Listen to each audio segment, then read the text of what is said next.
Hey guys, welcome back to Japanic Attack, and today I wanted to make a video about the Sunflower Ferry leaving from Beppu to Osaka.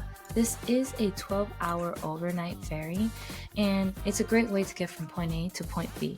So in this video, I will show you some features of this ferry, as well as our personal experience with this ship, which was awesome, and some useful tips and info before you book. So let's start with some details about this actual ship. It's a new ship, and they take turns. The ship is called Sunflower Kurenai and Sunflower Murasaki, and it has a capacity of 716 people. So it's not a small ship for sure. And this ferry will take you from Osaka to Beppu or Beppu to Osaka, which takes about 12 hours roughly. And it's an overnight ferry, meaning that you will board in the afternoon around 6ish or 18 and arrive to your destination the next day around 6ish in the morning. So because of this cruise has multiple accommodations for the overnight stay.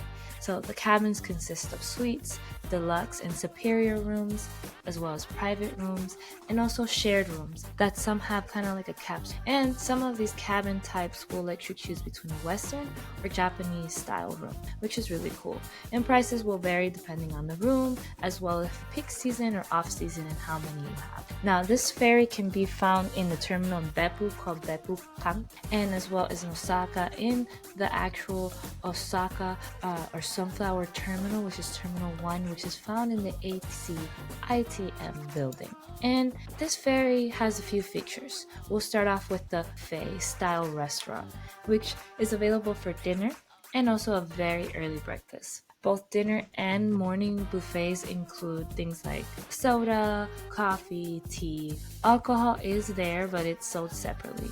And a note is that children under 3 are not charged. They're for free. So that's good to know. There is a spa on board as well, and it has a cool panoramic view in the public bath area. And it's there till 23 or 11 p.m. or again they reopen at 5:15 a.m. and you have like about an hour before you arrive to the port to use that. And they have body wash or body shampoo and conditioner available in the spa area to take a bath or a shower before you get into the spa. And the ship also has a gift shop. It has souvenirs and gifts and like snacks and basic toiletries and medicine that you might need. But I would bring whatever you really need specific, because it's not that many options. It's more like a gift shop and souvenir shop for the actual ship. Bookings can be made for this actual ship or overnight ferry 3 months prior to the date of departure. You can do this online, or you can do this via email. You can also cancel this ferry if you need to 7 days before departure, and they'll just charge you like 200 yen, which is great. But after that, they will start charging you a percentage on the fee or the fare depending on the day of cancellation. So you can book this as a one-way trip or a round trip. You can also board on foot with nothing, or you can go with a motorbike or a car. You can even bring your pets as long as they're in a cage crate. So personally, what we did was a one-way trip on foot from Beppu to Osaka. We were staying 2 nights in Fukuoka, and we chose to do a one-way journey on the Sonic Limited Express train between Fukuoka's Hakata station and Beppu. And that takes about 2 hours, and it cost about 6,000 yen or a little less than like $50 to do this for one person. This is covered on the Japan Rail Pass and the Kyushu Rail Pass, but they also have another option. It's called a 2-ticket pass, or set of 2 tickets that you can use for one person or 2 people, and they call it Nimakipu. And you can use it within a 1-month period, and it only costs you 6,600. So instead of paying 6,000 each of yen for this one-way trip, which would have been 12,000 yen, we only paid 6,600. So 600 yen more just by getting this actual pass. pass, this 2-ticket pass called Nimakip, and that could be an option for you if you do not have the Japan Rail Pass. Definitely to get from Fukuoka to Beppu. It's not that far, and it was a nice train ride. So Beppu is known to be one of the most famous hot spring resorts in Japan, since the ferry does not leave until the afternoon around 6:45 p.m. or 18:45. We decided to arrive to Beppu early so we can enjoy one of their onsens, the Hoyoten Onsen, and it was great. I definitely recommend it. It was amazing and worth the little day trip, and we plan to make a video with more details about Beppu and this onsen and other things you can do there. But first, we arrived at Beppu station with our luggage, and not knowing where to store your luggage can be stressful. It can really ruin anybody's day trip because the noise is annoying. But we were fortunate to find this visitor center right outside the station, and not only did they store our luggage for a small fee, but they also were so helpful. They directed us to the exact bus. I mean, they even walked out with us and pointed to the bus and told us the exact time and how the stop looked so we can get to the onsen with no problem.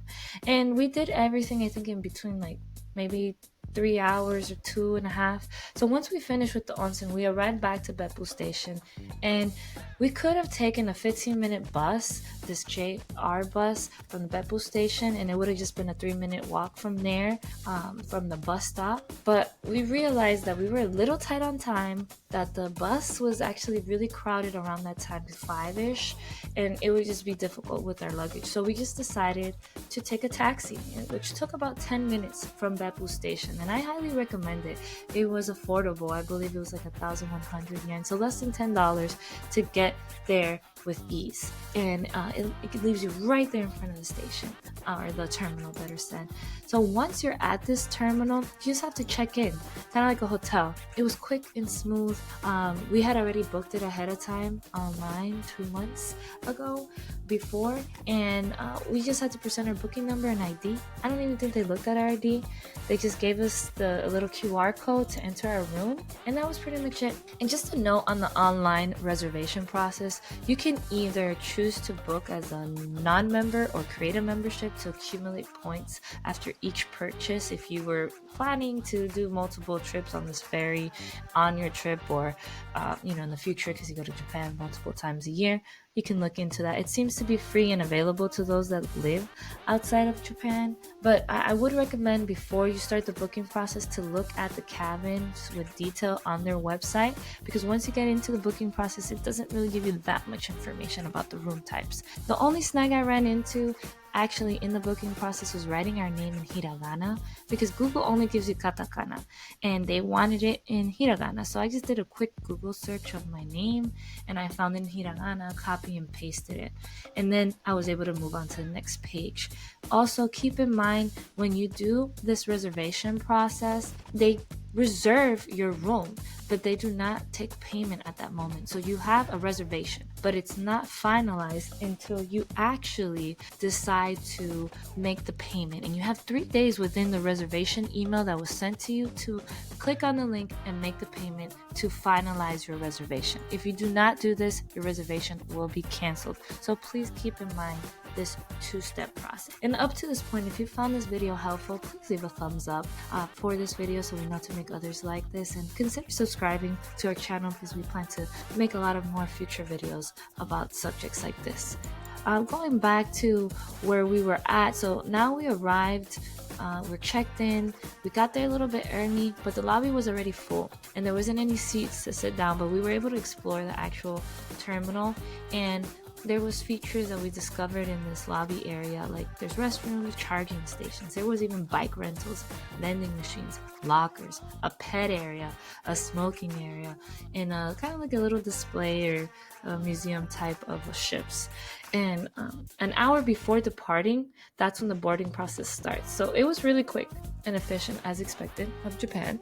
And when you arrive on the main floor, or this lobby, which is 6F, and you will find the shop, the buffet, and kind of a huge impressive seating area with some information screens is really impressive. And you also have access to the floor F, 7F and 8F. But our room was in 6F, and we reserved a semi-private room. It was located in a bigger room that had like 4 similar rooms, so it was 4 rooms in total, and you could only enter that bigger room with that QR code.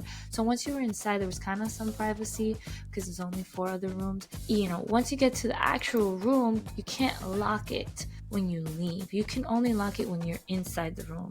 That's why it's semi-private, and that's why the ship has lockers throughout the whole ship, so you can have access to protect, you know, your valuables. And they also had an area for your larger luggage, because the rooms are tight and it's kind of tough to put that in there. And you can put your luggage out in the hallway. They have like these locker straps, like these straps that hold the luggage, and then you can actually put a code on the strap so nobody can just roll away with your luggage, which is highly unlikely, but they thought of even that. And it's cool because we didn't know what was going to happen with our luggage, but we had access to our luggage the whole time, and getting off the ship was super easy because we had them already in our hand when we were walking off the ship. So now, outside of the restaurant and the shop, you will find various vending machines that have things like instant ramen, a few snacks, drinks, ice cream, beer, alcohol. So you can eat from there if you want, or you can bring your own food and get some snacks from there. You can even bring something that you want to be refrigerated, because they have refrigerated lockers that you can pay for, so your food doesn't spoil on that overnight. There's also restrooms located on each floor that are huge, and they have many vanity areas, even changing rooms. That's super convenient. The spa was located on 7F, and they did provide a small tower in the room with other amenities such as slippers and a toothbrush and toothpaste, which is typical. And the hot bath is cool because it has a view of the sea,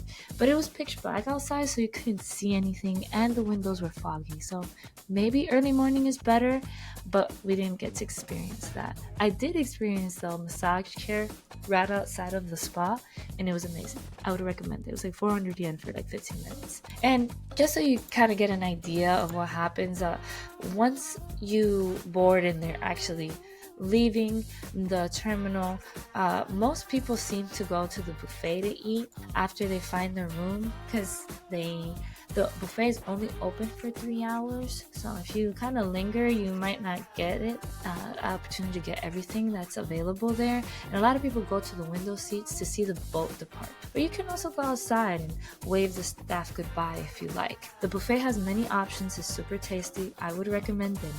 We skipped breakfast, so I can't really say anything about it. The only thing I can say is that it's a little bit too early for my liking. What we actually paid for this overnight ferry, was 29,220 yen, which I believe is about like 250 or something along those lines for the both of us to board the ship and to have the semi-private room. Considering that a one-way trip on a Shinkansen or bullet train takes about 3 hours and a half and costs about 18,000 yen per person, I feel like this is a great deal considering. But if you have the JR pass, maybe it would be more economical to go through the bullet train.